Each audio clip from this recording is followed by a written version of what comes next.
வாழ்நாளில் பார்த்து பழகிய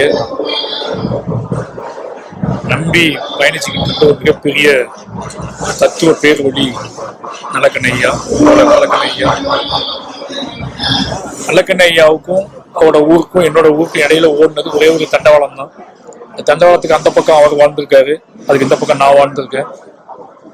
சென்னையில பரியர் மாலுக்கு அப்புறம் அவர் பரியர் மால் ரிலீஸ் ஆன நாட்கள்ல இருந்து என்கிட்ட பேசிட்டு இருக்காரு. அந்த நாட்கள்ல அவர் பேசின எல்லா வார்த்தைகளும் நினைவில் இருக்கு எனக்கு.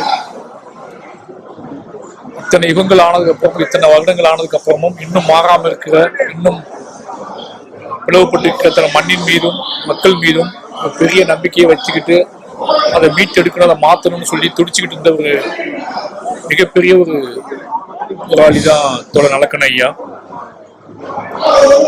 அவரோட மறைவு அப்படிங்கிறது ஒரு சாதாரண சொல்றது மிகப்பெரிய இழப்பு. ஏன்னா என் வாழ்க்கையில, அது தென் மாவட்டத்தில் பிறந்த ஒருத்தனா சொல்றேன், தன்னோட வாழ்வின் கடைசி நாள் வரைக்கும் எந்த ஒரு சாதிய மத பெருமிதங்களோ, முக்கியமா சொல்ல போனா சாதிய பெருமிதங்கள் எடுத்துக்கொள்ள முடியாத ஒரு வாழ்க்கையை, எடுத்து தன் பக்கத்தில் வைத்துக் கொள்ள முடியாத ஒரு வாழ்க்கையை, ஒரு மிகப்பெரிய தத்துவ வாழ்க்கையை வாழ்ந்து மறைந்திருக்கிறார் தோழர் நல்லக்கண்ணு.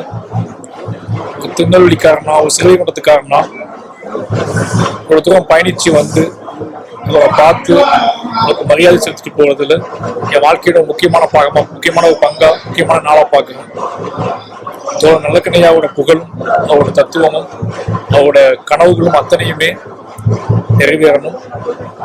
ஐயா நம்மளுடனே இருக்கிறார்.